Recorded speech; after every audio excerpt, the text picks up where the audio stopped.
요리문답은 이제 처음 들으시는 분을 위해서 이 요리문답은 사무엘 루터포드라고 하는 스코틀랜드의 이제 목사님이 지금부터 400년 전에 이제 쓰신 요리문답입니다. 이 사무엘 루터포드 목사님은 우리 장로교회의 이 교리적 기반이 되는 웨스트민스터 대소요리문답 그리고 이제 신앙고백서를 작성하는 데 기초하신 분입니다. 그만큼 이제 중요하신 분입니다. 청교도에게 있어서는 굉장히 중요하신 분입니다.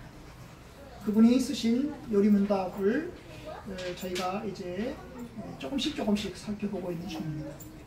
이 요리문답의 순서는 이제 영생으로부터 시작해서 그 영생을 얻는 길은 하나님을 알아야 하고, 그래서 그 하나님이 어떤 분이신지를 좀 이야기를 하고, 그런데 인간이 죄인 되었고, 그 죄인 된 우리 인간들을 위해서 예수님이 오셔서 십자가에 못 박혀 죽으셨고, 그리고 예수 그리스도를 믿어서 구원함을 얻고, 그리고 예수 그리스도를 믿는 성도들이 함께 만들어가는 것이 하나님의 나라의 모형인 바로 교회다. 여기까지 우리가 살펴보고 있는 중입니다. 우리를 인도하시는 분, 구원하시는 분은 성령님이신데, 이 성령의 은혜로 우리는 예수를 믿게 되었고, 그래서 이제 교회를 이루게 됩니다. 교회는 보편적이라고 했죠. 보편적입니다. 어디에나 있습니다. 어디에나 십자가 간판을 달지 않아도 있습니다. 동시에 지역적 특성을 가지고 있죠. 우리는 지역교회입니다. 그죠? 지역교회. 어느 지역의 특정한 교회에 있으면서 보편적으로 했습니다. 그러니까 우리는 보편적이라는 측면에서 뭘 느낍니까? 모두 다 하나님의 백성들이라는 것입니다. 그리고 동시에 지역적이라는 특성에서 뭘 얻었습니까? 우리는 한 곳에서 뿌리를 내려서 그곳에서 신앙생활을 경험해 갑니다. 교회는 거룩합니다. 그죠? 교회는 거룩합니다. 비록 교회가 연약하고 죄를 짓습니다. 그래도 교회는 거룩합니다. 고린도 교회 같이 썩어 빠진 교회도 하나님의 교회라고 했습니다. 교회는 거룩합니다.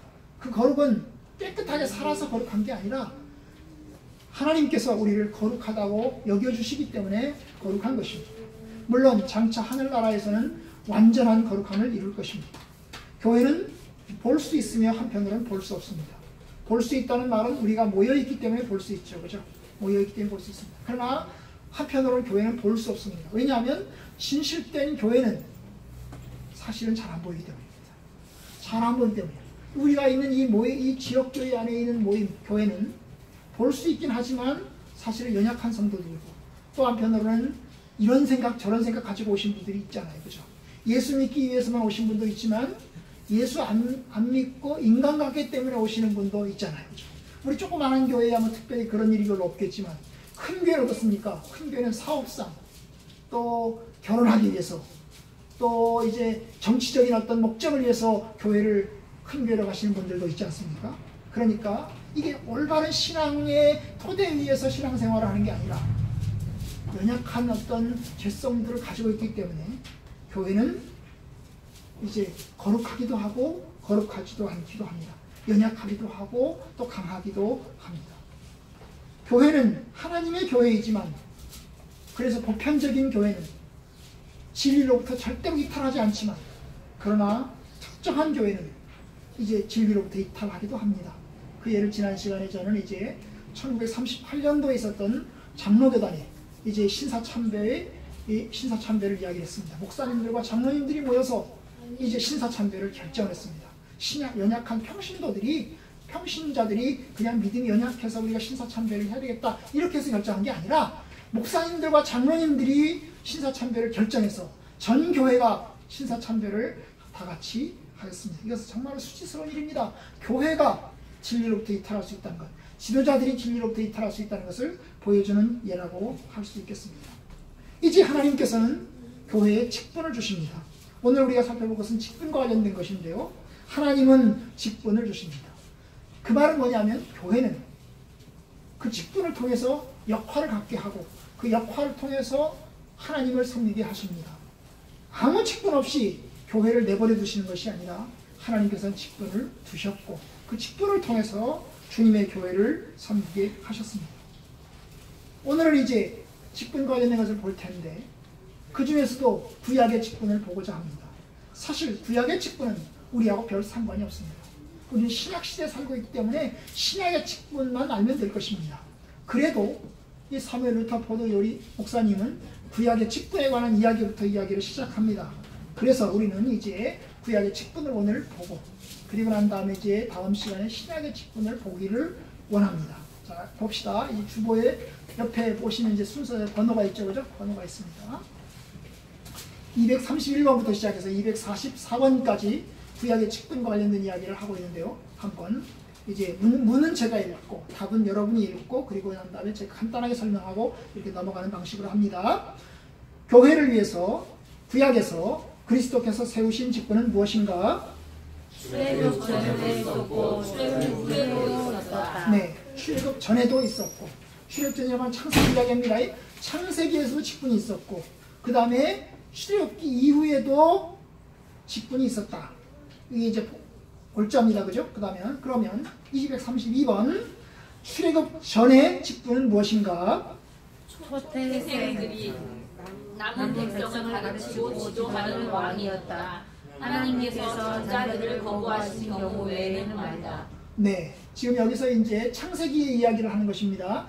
창세기에도 직분이 있었냐? 창세기에도 직분이 있었냐? 직분이 있었다. 그럼 창세기 직분은 뭐냐? 창세기 직분은 큰아들이다. 큰아들, 장자, 장손, 초태생, 가장 먼저 태어난 초태생, 장자가 직분이다. 그 초태생, 장자들이 남은 백성, 동생들이죠, 그죠? 동생들을 가르치고, 그리고 동생들을 지도하는 지도자였다. 군주였다. 하나님께서 장자들을 거부하신 것 외에는, 루벤의 경우가 그랬죠, 그죠? 원래 야곱의 집안에는 12명의 아들이 있었는데 루벤이 장자였습니다. 원래 큰아들이었죠, 그죠? 그런데 루벤이 하나님의 버림을 받았습니다. 왜 버림받았죠? 루벤이 자기의 계모하고 성관계를 가진 것입니다. 사실 계모라 할지라도 어머니와 같은 반일인데 함부로 해서는 안 되는데 자기 계모와 관계를 맺습니다. 그것 때문에 그는 장자에서 추락하고 말았습니다. 그러면 두 번째가 누굽니까? 시몬이죠. 근데 시몬도 안 됐습니다. 왜 그랬을까요? 시몬은 칼을 가지고 사람들을 죽였습니다. 칼을 가지고 사람들을 죽였어요. 특별히 이제 창세기 34장, 35장에 보면 이제 야곱의 자녀들 중에서 딸 얘기가 나오거든요. 그 딸이 이제 나갔다가 세겜성의 추장의 아들에게 성폭행을 당하죠. 그렇죠? 그 성폭행을 당한 것 때문에 결국 어떻게 합니까? 이 시몬이 주도하에 그 세겜성에 있는 사람들을 다 죽여버립니다. 이 엄청난 사건이죠. 바로 그래서 그것 때문에 그는 결국 또 추락하고 맙니다. 세 번째가 누굽니까? 세 번째가 레위였죠, 그죠? 레위입니다. 레위는 아시겠지만 출애굽 이후에 와서 제사장 가문으로 이제 하나님께서 세우십니다, 그죠? 그리고 네 번째가 유다죠, 그죠? 네 번째가 유다입니다. 그래서 이제 그렇게 해서 이제 시몬과 루벤이 이제 탈락을 하고 레위는 하나님께 속하고 결국 유다가 어떻게 보면 장자의 가문으로 이제 거의 들어서는 것과 마찬가지인 것입니다. 바로 그것입니다. 그죠?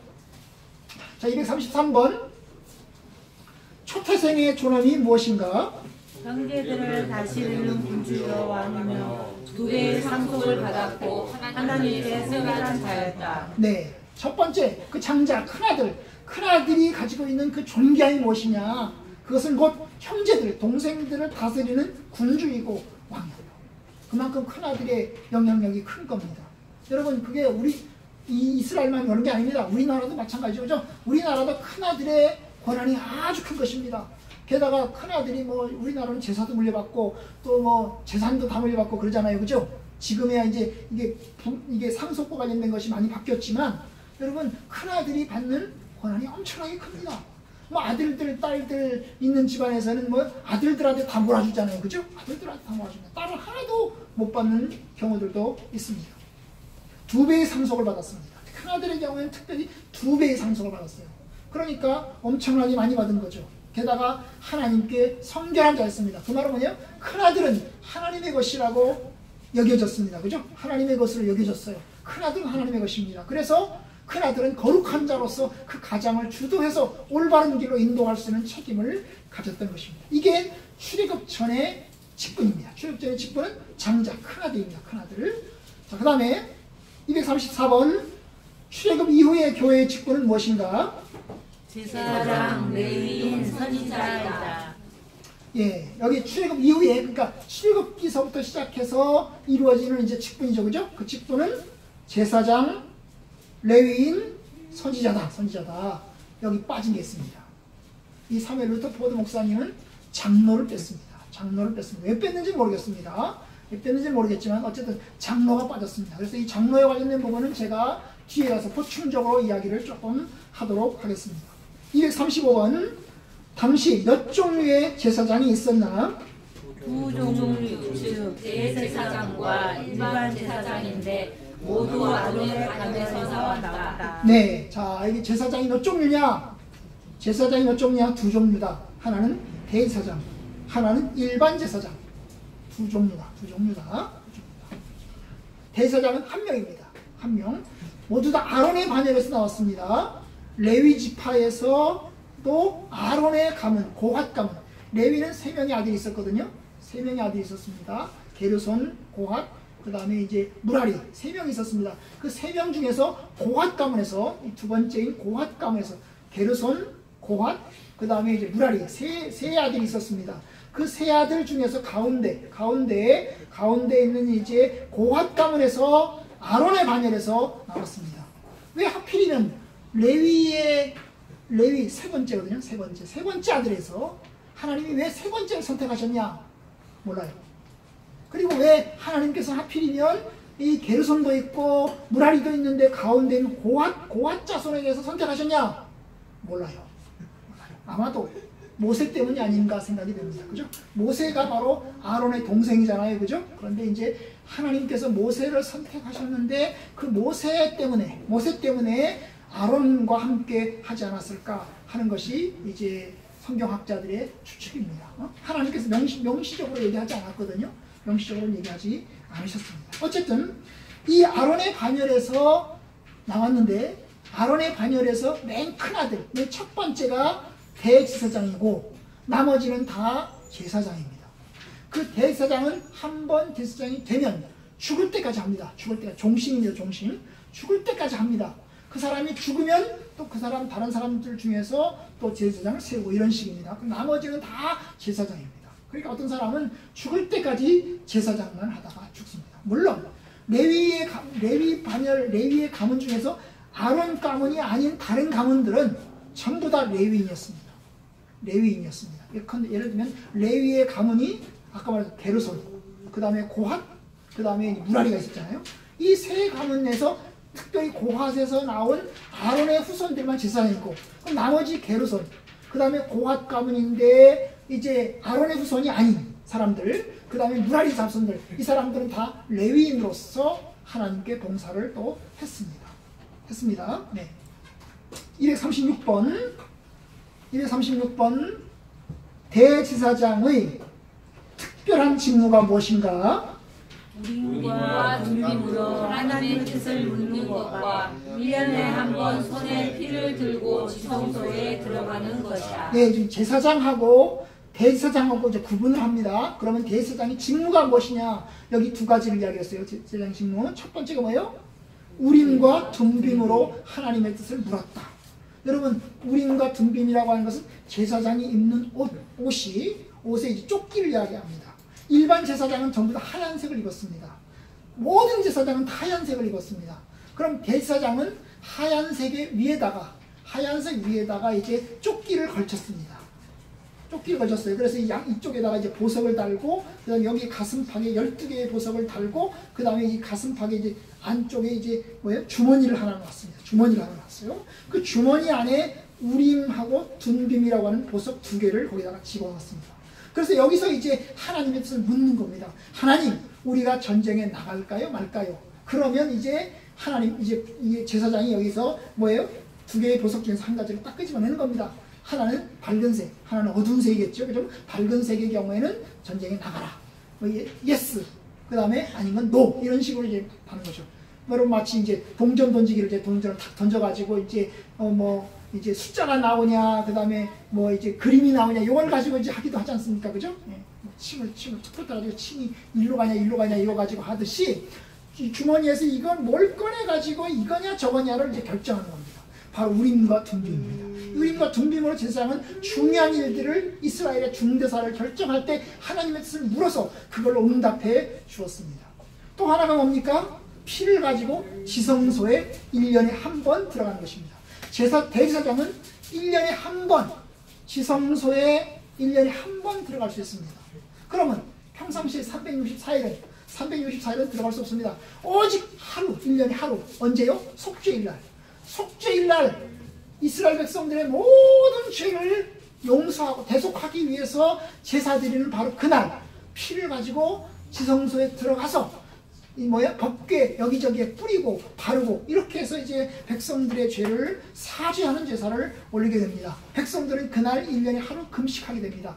이스라엘 백성들이 금식하는 날은 1년에 하루죠. 그죠? 속죄날 하루 금식하게 됩니다. 어쨌든 이 일을 이제 대제사장이 합니다. 그럼 제사장, 일반 제사장은 지성소에 1년에 한 번 못 들어갑니다. 죽을 때까지도 못 들어갑니다. 그냥 성소에나 들어갑니다. 그죠? 성소에. 예배당을 기준으로 얘기하면 예배당에 이제 여러분이 앉아 있는 자리를 성소라고 생각하고 강대상을 지성소라고 생각하고 우리 어릴 땐 그랬어요. 그죠? 우리 어릴 땐 그랬어요. 우리 어릴 때는 강대상이 함부로 올라가지 못하겠습니다. 청소도 못하겠어요. 청소도 못하겠습니다. 쉬운 게 아니었습니다. 요즘에야 이게 강대상에 이제 이게 규격도 이제 자유로워졌는데 어쨌든 간에 그래요. 지성소에는 대제사장이 1년에 한 번 들어갈 수 있고 그 다음에 제사장은 성소에만 매일마다 들어갈 수 있습니다. 어쨌든 그게 차이입니다. 자, 237번 그게 무슨 의미인가? 원에게 하나님의 뜻을 알려주는 영광 가운데 하늘로 올라가사 거기서 은혜의 공으로 우리를 위해 강구하는 그리스도를 예표한다. 네, 자 이게 뭘 의미하느냐? 대제사장이 우림과 둠빔으로 하나님의 뜻을 알려주는 것이 뭘 의미하느냐? 또 이제 대제사장이 1년에 한 번 피를 들고 지성소에 들어간 것이 무엇을 의미하느냐? 바로 이것을 이제 신학적인 의미에서 이야기하는 겁니다. 구원에 대하여서 하나님의 뜻을 알려주는 그리스도를 의미한다. 그리고 또 영광 가운데 하늘로 올라가사 거기서 보혈의 공로로 우리를 위해서 간구하시는 그리스도를 예표한다. 결국 대제사장은 누구를 예표한다고요? 예수 그리스도를 예표한다. 예수 그리스도를 예표한다. 이게 이제 히브리서에 나오는 이야기입니다. 히브리서에서 이런 것들을 이제 이야기를 합니다. 자, 238번 대제사장은 한 사람뿐인가? 그렇다. 하나님의 지명으로 한 사람뿐이다. 그러나 타락으로 동시에 여러 명이 있기도 했다. 네, 대제사장이 한 명이냐? 그렇다, 한 명이다. 딱 한 명이다. 그런데 타락으로 인해서 동시에 여러 명이 있을 때도 있었다. 언제요? 성경에 보면 두 번 나옵니다. 한 번은 다윗 때입니다. 다윗의 말기에 제사장이 두 명 있었습니다. 누굴까요? 누군지 아세요? 생각하세요? 다윗 당시에, 다윗 말기에 제사장이 두 명이었습니다. 이 둘이 서로 변제를 합니다. 두 번 있었습니다. 한 명은 사독이고 한 사람은 아비아달입니다. 그죠? 이 두 명이 있었습니다. 결국 아비아달은 나중에 버림받습니다. 아비아달은 이제 쿠데타에 가담한 것 때문에 결국 버림받아서 쫓겨나고 사독의 가문이 이제 내려오게 됩니다. 그죠? 이 사독의 가문이 신약 성경에는 사두개파. 이 사두개파라는 게 사독의 가문이라는 뜻이에요. 사독의 후손들이라는 뜻입니다. 그죠? 그래서 이제 그렇게 넘어옵니다. 그리고 신약 성경에 보면 제사장이 두 번 나올 때가 있습니다. 언제일까요? 언제요? 예수님 십자가에 못 박혀 죽으실 때. 예수님 십자가에 못 박혀 죽으실 때 제사장이 두 명이었습니다. 대제사장이 두 명이었습니다. 한 사람은 가야바로, 한 사람은 안나스입니다. 한 사람은 장인어른이고 한 사람은 사위였습니다. 그죠? 사위였습니다. 그래서 이제 두 사람이 동시에 대제사장이었습니다. 동시에. 참 이게 신기한 겁니다.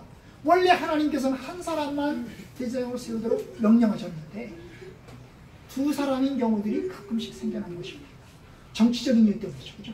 다윗의 그 아비아달과 사독도 정치적인 이유 때문이고 그리고 이제 안나스와 가야바도 역시 정치적인 이유 때문에 동시에 두 명이 생겨났던 것입니다. 원래는 한 명입니다. 원래는 한 명. 다음 봅시다. 239번. 제사장은 무슨 일을 하였나? 아론의 자손으로 24로 나뉘어 7끼를 통해 무대로 하나님께 예물을 봉헌하고 향을 피웠다. 하나님의 뜻을 가르치며 백성을 축복했다. 네.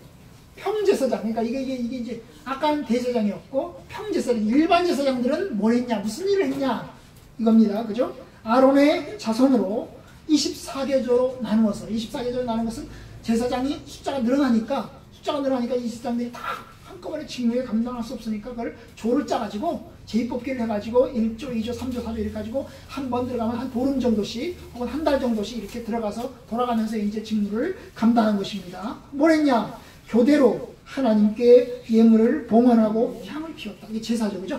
구약의 제사입니다. 제물을 잡아서 하나님께 제물을 바치고 그리고 이제 향을 피우고 이런 일들을 하는 일을 제사장들이 했습니다. 오직 왜냐하면 성소에는 제사장만 들어갈 수 있기 때문에 그렇습니다. 그래서 제사장은 그런 일을 했고 동시에 하나님의 뜻을 가르치며 그리고 백성들을 축복을 했다. 이게 이제 제사장이 하는 직무입니다. 특이한 직무입니다. 자, 레위기서를 봅시다. 우리가 읽었던 레위기서, 민수기서를 보도록 하겠습니다. 레위기서를 먼저 보겠습니다. 10장 9절 다 같이 봅시다. 9절만 읽습니다. 다 같이 시작! 너와 내 자손들이 회막에 들어갈 때는 포도주나 독주를 마시지 말라. 그리하여 너의 죽음을 면하라. 이는 너의 대대로 지킬 영원한 규례다. 자, 여기 보면 회막이라는 말이 나오죠. 회막은 바로 성소를 이야기해요. 성소와 지성소를 일컫는 용어인데요. 그 하나님의 집이죠. 하나님의 집. 하나님의 집에 들어갈 때는 어떻게 하라? 술 마시지 마라. 맨정신으로 들어가라. 왜냐? 술 마시고 들어갔다가는 이게 향을 피워야 될 자리에 떡을 놓고 떡을 놔야 될 자리에 향을 피우고 이럴 수 있기 때문에 술 먹고 하지 마라. 맨정신으로 해라. 그 말이죠. 그죠? 그래서 잘못하면 죽을 수 있으니까 조심해라. 조심해라. 그 얘기죠. 그러니까 그들이 하는 일 가운데 하나가 뭐예요? 회막에 들어가는 일입니다. 제사 지내는 일이 굉장히 중요한 일입니다. 11절 봅시다. 11절 10절 넘어가고 11절 다 같이 시작! 또 나 여호와가 모세를 통하여 모든 교리를 이스라엘 자손에게 가르치리라. 이제 모세를 통해서 하나님이 주신 교훈을 제사장이 배우고 그 제사장이 또 백성들에게 가르치는 것입니다. 제사장이 하는 일이 굉장히 중요한 일이 뭐예요? 백성들을 가르치는 일입니다. 전국 방방곡에서 이 제사장들은 방방곡에 흩어져 살았습니다. 흩어져 살면서 그들은 뭘 했어요? 하나님의 율법을 가르치는 일을 했어요. 특별히 후반기에 들어오면 더더욱 그랬습니다. 여러분 아시나요? 이 에스라, 느헤미야 할 때 그 에스라서가 있잖아요. 구약성경에 에스라서가 있는데 이 에스라는 뭡니까? 이 사람은 제사장입니다. 그죠? 제사장인데 이 사람은 주 업무가 뭐였어요? 원래 제사장이 주 업무는 제사 드리는 일입니다. 그죠? 그런데 이 학사 에스라의 주 업무는 뭐였습니까? 백성들을 가르치는 일입니다. 제사 지내는 일이 주 업무가 아니라 백성들을 가르치는 일입니다. 후반기에 들어와서는 성전이 거의 박살이 나고 없어집니다. 그죠? 박살이 나고 없어지고 그 대신에 뭐가 들어옵니까? 회당이 들어오죠. 그죠? 회당이 들어옵니다. 회당에서 하는 주 업무가 뭐예요? 백성들을 가르치는 거예요. 교회당입니다. 교회당. 우리의 예배가 우리 지금 우리가 드는 이 예배는 유대교의 회당으로부터 전수된 것이 많습니다. 그래요?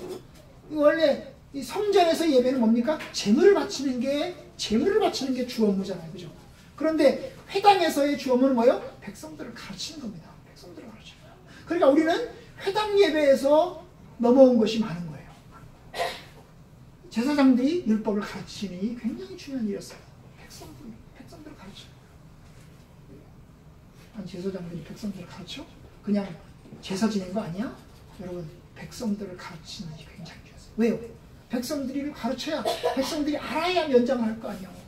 알아야 하나님께 어떤 제물을 바칠지, 어떻게 제물을 바칠지 알 거 아닙니까? 그래서 백성들을 가르치는 거예요.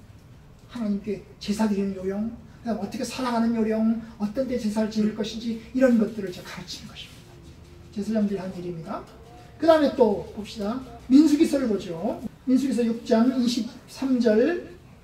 23절 다 같이 읽읍시다. 시작! 아론과 그의 아들들에게 말하여 이르기를 너희는 이스라엘 자손을 위하여 이렇게 축복하고 이르되. 그게 뭐예요? 아론과 아론 자손들이 백성들을 축복을 하는 일이 중요한 기능입니다. 축복을 합니다. 뭐라고 축복합니까? 24절부터 26절까지죠. 여호와는 내게 복을 주시고 너를 지키시길 원하고 여호와는 그 얼굴을 내게로 비추사 은혜 베푸시기를 원하고 여호와는 그 얼굴을 내게로 향하여 드사 평강 주시기를 원하노라. 이렇게 축복을 하는 거예요. 그러면 27절 다 같이 봅시다. 시작. 그들은 이같이 내 이름으로 이스라엘 자손에게 축복할지니 내가 그들에게 복을 주리라. 제사장이 하는 중요한 일입니다. 백성들을 축복하는 일. 백성들을 내가 너희들에게 복 주기 원한다. 여러분 하나님께서 여러분들을 축복하기 원합니다. 여러분 주의 뜻대로 사십시오. 이거죠, 그죠? 이겁니다. 그러면서 백성들을 위해서 기도하는 일이 제사장의 중요한 일들이었던 것입니다. 이게 오늘날 뭐 같아요? 제사를 빼면, 그러니까 제사, 제물을 바치는 제사를 빼면 뭐 같습니까? 목사님 같죠, 그죠? 목사님 같습니다. 그래서 이제 혹자는 이제 목사님이 제사장이다 이렇게 이야기하는 사람들도 있습니다, 그죠? 있습니다. 제사장의 업무와 비슷한 부분이 있는 거예요. 짐승을 바치는 제사는 안 하지만, 그건 안 하지만 어쨌든간 백성들을 가르치고 백성들을 축복하고 이런 점에서는 목사와 비슷하다고 생각하시면 되겠습니다. 자, 240번. 레위인은 무엇을 하였나? 레위 후손으로 성전에서 제사장을 보조하여 성막을 관하고 제물을 바치는 일을 도왔다. 네. 자, 레위인, 그러니까 제사장, 레위 후손들 중에서 제사장 가문이 아닌 나머지 레위 후손들은 뭐랬냐? 바로 제사장을 보조했다. 그리고 성막을 운반하고 제물을 바치는 일을 도왔다. 이게 레위인들이 합니다. 그래서 이제 사람들 중에는 레위인들 중에서 불만이 있었어요. 레위인들이 불만이 있었어요. 아니 왜 저 아론의 그 후손들만 왜 제사장 일을 하냐? 우리는 왜 못하냐? 이래가지고 불만을 이제 갖는 일들도 있었습니다. 여러분 혹시 들어보셨는지 모르겠어요. 고라라는 말, 레위 후손 중에 고라가 있습니다. 이 고라 일당이라고 하죠. 고라 일당이라고 합니다. 250명이 모여가지고 시위를 합니다. 그리고 따집니다. 모세를 향해서 따집니다. 왜 저 아론과 아론의 후손들만 하냐? 우리는 왜 못하냐? 이런 이제 아론과 그 250명 어떻게 됩니까? 다 죽습니다. 다 죽어요. 하나님이 선택하셨다는 것을 보여줍니다. 어떻게? 다 12개의 지파 너희들 다 지팡이 하나씩 들고 와라. 지팡이에다 이름 써라. 자기 지파의 이름을 쓰고 갖고 와라. 그래서 이 지팡이를 갖고 왔어요. 그 지팡이를 성막 안에다가 넣어놨죠, 그죠? 다음날 가서 보니까 하룻밤 지났는데 하룻밤 지나고 다음날 가서 보니까 12개의 지팡이 가운데서 오직 지팡이 한 개에서만 싹이 났습니다. 누구의 지팡이요? 아론의 후손 지팡이만 싹이 났습니다. 나머지 지팡이는 싹이 안 났습니다. 그래서 이야기를 합니다. 선택하는 건 내 맘이다. 하나님 말씀이에요. 선택하는 건 내 맘이다. 내가 이 지파를 선택하든 저 지파를 선택하든 그건 내 맘이다. 너희들이 결정할 일이 아니야. 내가 결정한 거야. 그러면서 레위인들에게 이야기합니다. 야, 너희들이 하나님의 이 제사장을 보조해서 제사 드리는 일이 작은 일이냐? 그거 얼마나 중요한 일인지 몰라. 이렇게 이야기합니다. 그런데 너희들이 그걸 작다고 생각해? 그러면서 이제 하나님께서 레위인들을 향해서 이제 호통을 치는 내용들이 성경에 나와 있습니다. 어쨌든 간 레위인들은 제사장을 보조하면서 하나님께 제사를 드리는 일을 보조하고 그리고 또한 이제 제사장들을 도와서 이제 성경을 가르치는 율법을 가르치는 일도 교환합니다. 나중에 이제 여러분 느헤미야서 에스라서 좀 가면 레위인들이 제사장들을 도와서 백성들에게 율법을 가르치는 이야기가 나오는 것을 볼 수가 있습니다. 어쨌든 이들도 하나님 율법에 대해서는 알아야 됩니다. 그리고 성막을 운반하는 일도 있죠, 그죠? 성막이라고 하는 것이 성전이 지어지기 전인데 성전이 지어지기 전에는 성막을 운반을 했습니다. 운반했어요.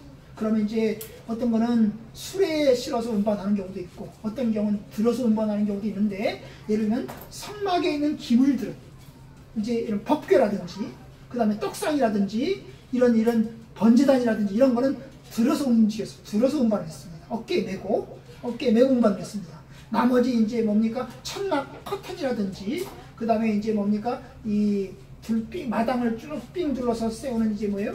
이 기둥이라든지 이런 것들은 수레에 싣고 운반을 했어요. 수레에 싣고 운반을 했습니다. 어쨌든 그런 일들을 담당했습니다. 자, 241번 봅시다. 레위에 있는 몇 직급이 있었나? 성막에서 수종 들고 법궤를 옮기는 자들, 하나님을 찬양하는 찬양 대원과 악기 연주자들, 성막 문지기로 성전 입구를 지키고 무할례자들의 접근을 막는 자들, 서기관과 사사로서 율법을 읽고 강론하는 자들이다. 네, 여기 이제 뭐 네 가지는 안 나와 있는데 이 루터포드의 요리문답에는 네 가지라고 명시가 됐습니다. 첫 번째가 뭐냐면 성막에서 수종 들고 법궤를 옮기는 자, 성막에서 수종 들고 법궤를 옮기는 사람들. 그 다음에 하나님을 찬양하는 찬양대와 악기 연주자들. 세 번째, 성막 문 지키는 사람들. 그래서 성막 입구를 지키는 사람들. 그래서 무할례자, 할례받지 않는 사람들의 접근을 막는, 통제하는 사람들이 있었고, 그 다음에 서기관과 사사로서 율법을 읽고 강론하는 사람들이 있었다. 그러니까 이 레위인들의 역할도 여러 가지가 있었던 것입니다. 여러 가지가 있었던 것을 볼 수 있습니다. 자, 242번. 르디님 사람 혹은 기브온 사람은 누구인가? 여호수아 때 성전을 위해 나무를 베고 기름을 부으며 레위인을 섬기도록 지명된 자들이다. 네, 생소하죠, 그죠? 여러분 이제 생소할 것입니다. 르디님 사람, 기브온 사람, 이 사람들이 누구냐? 여호수아 때 원래 이 사람들은 가나안 족속이었습니다. 이스라엘 백성들은 이집트에서 나와서 가나안 땅에 들어온 사람들이었고, 그럼 가나안 땅에는 이미 여러 족속들이 살고 있었습니다. 그 여러 족속들 가운데 족속 하나가 바로 이 기브온 족속인데, 이스라엘 백성들이 들어가면서 사람들을 막 죽이고 그러니까 어떻게 합니까? 이 사람들이 변장을 해가지고 여호수아를 찾아갑니다. 우린 멀리서부터 왔습니다. 우리 좀 살려주십시오. 그러면서 옵니다. 그죠? 그래서 이 여호수아가 하나님께 물어보지 않고 약속을 맺습니다. 그래, 너희들 살려주겠다. 약속을 맺어요. 약속을 맺고 나서 보니까 이 사람들이 실제로는 멀리서 온 사람들이 아니고 아주 가까이에 사는 사람들인 거야. 근데 지네들이 살고 싶어가지고 그런 거야. 나중에 따집니다. 야, 이놈아, 너희들 왜 거짓말 쳤어? 너네들이 멀리서 왔다고 그랬잖아. 너 거짓말 쳤어. 조약 파기시키고 그들을 죽일 수도 있는데 죽이지 않습니다. 그 대신 어떻게 합니까? 살려줍니다. 시키는 데만 하십시오. 우리 뭐든지 시켜주시면 우리 다 하겠습니다. 바로 그때부터 이 사람들은 이스라엘 백성들의 거의 종이 됩니다. 종이 돼서 뭘 합니까? 바로 물 떠오고 나무 베고 이런 일들을 아주 천한 일들을 하는 것입니다. 그러니까 성전 안에 제사장도 있고, 대제사장이 있고, 제사장이 있고, 그 다음에 레위인이 있고, 그 다음에 레위인 말고 그 다음에 느디님 사람 혹은 이 기브온 사람들이 같이 있는 것입니다. 이 사람들은 천한 일만 합니다. 아주 천하고 천한 일, 굳은 일 도맡아 다 했습니다. 물 떠오고 나무 베고 시키는 일, 쓰레기 청소하고 다 하는 거예요. 바로 이 느디님 사람들, 기브온 사람들도 역시 그렇게 하나님 앞에 섬기는 사람들이었어요. 그러니까 귀한 사람들만 있는 게 아니라 천하디 천한 사람들, 굳은 일 하는 사람들도 있었다는 것을 보시면 좋겠습니다. 243번. 선지자는 무엇인가? 은밀한 일과 다가올 일에 대하여 예고하고 백성들에게 회개와 오실 그리스도를 통해 죄의 용서를 선포하는 하나님의 사람들이다. 네, 구약의 직분자들 중에 한 사람이 바로 선지자죠. 그죠? 선지자. 하나님께서 세운 사람들. 제사장은 세습이 됩니다. 그죠? 세습이 됩니다. 아론의 후손들만 세습돼서 쭉 내려갑니다. 근데 선지자는 세습이 되지 않습니다. 선지자는 하나님이 그때그때 지명해서 불러서 하나님의 일을 시킵니다. 그들이 뭐 하는 일이 뭘까요? 그들이 하는 일은 은밀한 일, 다가올 일에 대해서 백성들에게 예고하는 것입니다. 하나님의 뜻을 선포하는 것입니다. 회개하라! 그리고 메시아를 만날 준비를 해라! 이렇게 선포하는 바로 이들이 선지자입니다. 가장 마지막 선지자가 누굽니까? 세례 요한이죠. 구약의 가장 마지막 선지자는 바로 세례 요한입니다. 세례 요한이 백성들에게 회개와 예수 그리스도를 선포합니다. 그죠? 선포합니다. 바로 이 선지자들. 남자도 있고 여자도 있습니다. 제사장은 오직 남자이지만 선지자는 남자도 있고 여자도 있습니다. 여자도 있습니다. 자, 244번. 나시린은 무엇인가? 일정 기간 혹은 평생 하나님께 구별하여 드렸던 사람들이다. 네, 나시린. 여러분 혹시 처음 들으신 분들도 있으실 겁니다만은 하나님 앞에 구별된 사람입니다. 그죠? 일정 기간 혹은 평생 동안 하나님께 구별해서 드렸던 사람입니다. 하나님의 명령으로 지정되기도 합니다. 그죠? 이 사람을 나시린으로 세워라. 평생 동안 나시린으로 만들어라. 그래서 나시린이 되기도 합니다. 그 대표적인 사람이 누굽니까? 삼손이죠. 삼손은 나시린입니다. 하나님이 지정하셨습니다. 너 아들이 태어나면 그 아들을 나시린으로 만들어라. 그래서 평생 동안 나시린으로 살게 하여라. 그럼 나시린이 해서는 안 되는 게 뭐였어요? 세 가지가 있습니다. 해서는 안 되는 거, 머리 깎으면 안 되고, 그 다음에 술 먹으면 안 되고, 포도주만 아니라 포도도 먹으면 안 되고, 생포도도 먹어도 안 되고, 포도와 관련된 어떤 거 먹어도 안 되고, 세 번째, 죽은 사람 시체 건드리면 안 되고, 죽은 사람 가까이 가면, 심지어 자기 부모가 죽어도 죽은 사람 자기 부모의 시신을 만져도 안 됩니다. 안 됩니다. 이 세 가지 금기사가 가지고 있어요. 나시린은 평생 동안, 삼손의 경우에 평생 동안이었죠. 그죠? 평생 동안. 그런데 일정 부분 동안, 평생은 아니고 혹시 한 달, 내가 보름 혹은 뭐 2주 정도 이렇게 해서 내가 일정 기간 동안 나시린으로 서약하고 나시린이 되는 경우도 있습니다. 그건 자기가 자원하는 거죠. 그죠? 자원하는 것입니다. 내가 일정 기간 하나님 앞에 서약하고 하겠습니다. 내가 하나님 앞에 서원하는 거죠. 서원하는 것입니다. 그 대표적인 사람이 누구입니까? 사도 바울입니다. 사도 바울도 나시린으로 서원을 합니다. 그죠? 나시린으로 서원을 합니다. 예루살렘 성으로 들어가기 전까지, 예루살렘 성에 들어가기 전, 사도행전에 보면 예루살렘으로 들어가는 길이 어려우니까, 바울을 죽이려고 하니까 하나님 앞에 사도 바울이 서원을 합니다. 하나님, 내가 예루살렘 성에 들어가기 전까지 나는 일정 기간 동안 하나님 앞에 서원하겠습니다. 그래서 이제 하나님 앞에 서원하고 예루살렘 성으로 이제 무사히 들어갑니다. 그죠? 들어가고 난 다음에 서원 제사를 이제 하나님 앞에 합니다. 그죠? 서원 이제 이제 뭐예요? 서원 풀어가는 이제 그런 식으로 하기도 합니다. 어쨌든 자발적으로 어떤 기간은, 어떤 사람은 평생, 어떤 사람은 일정 동안 이제 합니다. 그런데 여러분, 이스라엘이 타락하던 시기에는 나시린은 줄어들어요. 그죠? 어쨌든 여기까지 이제 요리문답이 나와 있는 내용이고, 추가로 여기서 나오지 않은 것이 하나 있습니다. 아까 말씀드렸지만 장로죠. 장로. 사무엘 루터포드 요리문 목사님은 장로는 여기서 포함시키지 않았습니다. 그런데 구약 성경에서 장로는 굉장히 중요한 사람들입니다. 굉장히 중요합니다. 장로라고 하는 것은 수염이라는 뜻입니다. 수염난 사람, 나이 든 사람이라는 뜻이죠. 이 나이 든 사람들 중에서 이 장로를 세웁니다. 지도자를 세웁니다. 각 지파에서 한 사람씩, 혹은 각 지파에서 5명, 6명씩 이제 세운 지도자들을 이야기를 합니다. 모세 시대에는 그 장로가 70명이 있었습니다. 모세가 이제 각 12지파잖아요. 12지파에서 6명씩 뽑은 거예요. 그래서 그것을 70명으로 구성된 이제 그 장로들의 모임을 가졌죠. 요즘으로 말하면 국회의원 비슷한 것입니다. 왜요? 국회의원 비슷하다고 생각하시면 되겠습니다. 어쨌든 간에 70명을 두었습니다. 그들의 중요한 역할은 중요한 일을 의논하고 결정하고 그리고 재판에도 관여합니다. 모세율법도 낭독하고 이스라엘의 왕을 승인하는 일도 이 장로들이 감당하였습니다. 아마 신약의 장로들, 우리 교회, 우리 교단에 이제 장로라고 하는 제도가 있고, 그런데 이 장로는 바로 이 구약의 이 장로 제도부터 기원된 것이라고 보시면 될 것 같습니다. 정치적인 업무를 결정하고 의논하는 직분이 되겠습니다. 이 장로라고 하는 직분은 신약에도 등장을 합니다. 그죠? 신약에도, 구약에도 등장하고 신약에도 등장을 합니다.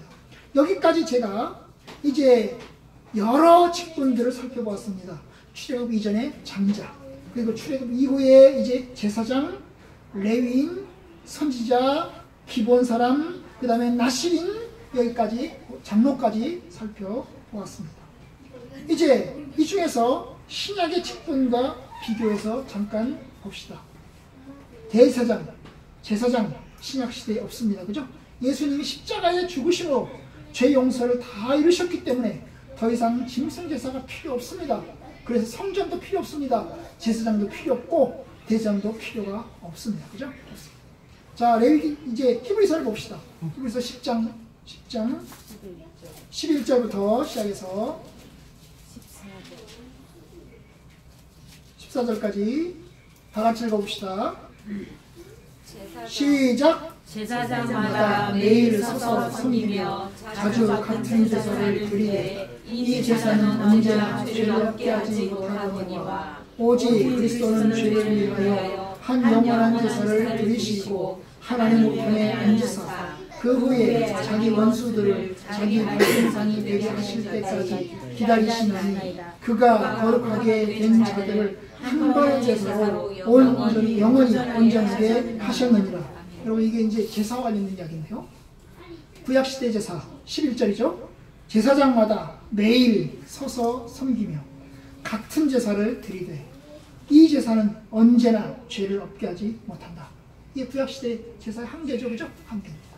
안 된다는 거예요. 구약의 제사 가지고 안 된다는 거예요. 제사장의 제사 가지고 안 된다는 거예요. 왜요? 그 제사는 계속 죽을 때까지 했나요? 죽을 때까지 했나요? 그걸로 백성들의 죄를 다 용서할 수 없다는 거예요. 그런데 12절부터 14절 예수님의 제사, 그죠? 오직 그리스도는 죄를 위하여 한 영원한, 한이라는 말이 단 한 번에 뜻이, 한이라는 게 그런 뜻이에요. 단 한 번에 영원한 제사를 드리시고 단 한 번에 영원한 제사를 드리고 이제까지는 더 이상 이제 제사 필요 없다는 거예요. 한 번의 제사로 다 끝난다는 거예요. 다 끝낸다는 거예요. 그리고 하나님 우편에 앉으셨고 그 후에 자기 원수들을 자기 발등상이 되게 하실 때까지, 자기 원수는 사탄이죠. 사탄 마귀들을 결국 짓밟아서 결국 이제 완전히 없애버릴 때까지 기다리시나니, 하나님 보좌 우편에서 기다리시나니 그가 거룩하게 된 자들을 한 번의 제사로 영원히 온전하게 하셨나니. 결국 신약시대에 와서는 제사가 필요 없는 것입니다. 신약시대에 와서는 더 이상 짐승제사, 동물제사 필요 없습니다. 그래서 저와 여러분들이 짐승제사, 동물제사 안 바치잖아요. 그죠? 안 바칩니다. 그러니까 제사장, 대제사장 필요 없습니다. 레위인은 어떻을까요? 레위인도 마찬가지입니다. 레위인들이 하는 일이 뭐라고 그랬어요? 제사장들을 보조해서, 제사를 보조해가지고 제물을 바치고 성막을 운반하고 이런 거라고 그랬잖아요. 그죠? 필요 없잖아요. 그죠? 레위인도 필요가 없습니다. 그러니까 성전에서 이제 더 이상 제사장, 대제사장, 레위인 필요 없습니다. 다만 제사장이나 레위인들의 기능 중에서 하나님 율법, 백성들을 가르치는 직분은 여전히 필요합니다. 그리하여 신약에는 새로운 직분이 생겨납니다. 그 직분이 뭘까요? 신약의 직분, 구약의 직분에서 제사장, 레위인들이 하던 여러 가지 직분들 중에서 백성들을 축복하고 백성들에게 하나님 말씀을 가르치는 일을 감당하는 직분이 생겨납니다. 그게 뭘까요? 바로 감독이고 그것이 목사이고 그것이 교사입니다. 제사장처럼 백성들을 축복하는 일은 목사에게 축도하는 일로 변화되었습니다. 신약의 교회는 구약의 교회와 다릅니다. 구약의 예배와 신약의 예배가 다릅니다. 제사장은 그런 면에서 이제 구약으로 끝났고 신약에는 새로운 시대가 된 것입니다. 선지자는 어떨까요? 선지자는 구약에 이어서 신약에도 간간히 나옵니다. 신약에서도 역시 하나님의 뜻을 선포하고 그리고 하나님의 뜻을 가르치고 회개를 예고하는 사람들이 등장을 합니다. 최근에 와서는 이 선지자들이 조금 잘못돼가지고 점쟁이들이 많죠. 그죠? 점쟁이들이 많아요. 그죠? 꼭 예수 안 믿는 점쟁이들하고 똑같이 예수 믿는 점쟁이들이 생겨나서 이게 이제 교회를 어지럽게 만드는 것입니다. 어지럽게 만드는. 하나님의 일반적인 뜻을 성실하게 준행하도록 하는 것보다 너 뭐 무슨 일이 날 거야. 너 무슨 일이 날 거야. 이런 식으로 이야기를 이제 할 수가 있는 것입니다. 내가 기도해 보니까 당신 집 사. 그러면 뺏을 거야. 그 동네 이사 가지 마. 그 동네 이사 가고 이 동네에 가서 살아. 이런 거예요. 이거는 정말 왜곡된 것입니다. 예언이라고 하는 것은, 예언 선지자라고 하는 것은 그런 일을 하는 사람이 아닙니다. 어떻게 합니까? 백성들에게 너 그렇게 살면 하나님의 심판을 받을 거야. 그렇게 살지 마. 하나님의 뜻을 따라서 살아라. 이렇게 가르치는 게, 그렇게 권고하는 것이 선지자라는 거죠. 여러분, 바로 그런 면에서 선지자는 지금 필요합니다. 우리의 삶 가운데서 선지자는 지금도 필요합니다. 어쨌든 이제 하나님의 말씀을 전해서 뜻을 가르치는 선지자는 지금도 필요하고 유효합니다. 이제 신약의 직분은 저희가 다음 시간에 보도록 하겠습니다. 아마도 가정에서의 아버지가 필요하고 교회에서 목회자가 필요하고 또 이제 어느 그룹에서나 리더가 필요할 것입니다. 그 리더들이 하는 일 가운데 가장 중요한 것은 올바른 진리 가운데로 인도하는 것과 그리고 축복하는 일입니다. 그죠? 축복하는 일. 목회자의 하는 일 가장 중요한 일이 뭘까요? 기도하는 일과 축복하는 일과 하나님의 말씀을 가르치는 일입니다. 저와 여러분들이 이러한 기능을 지금도 가지고 있습니다. 그러니까 이것을 소중하게 여기고 여러분들이 그 기능을 여러분들이 소중하게 여길 뿐만 아니라 어떻게 합니까? 그 뜻을 따라서 하나님의 진리 가운데로 살아가도록 여러분이 노력하셔야 됩니다. 하나님의 축복을 받기 위해서 하나님의 은혜를 입기 위해서 우리가 살아가도록 노력해야 합니다. 저와 여러분들이 믿음으로 사모하고 그리고 주의 뜻을 따라서 살아가기를 원합니다. 구약의 그 기능들이 주님의 교회를 세우고 하나님의 뜻을 세워나갔던 것처럼 신약의 역시 지금 역시 하나님께서 세우신 직분자들을 통해서 하나님의 선하신 뜻을 가르치고 있으니 여러분들이 잘 새겨들으셔서 주의 복이 주의 은혜가 여러분들과 함께 있기를 진심으로 축원합니다.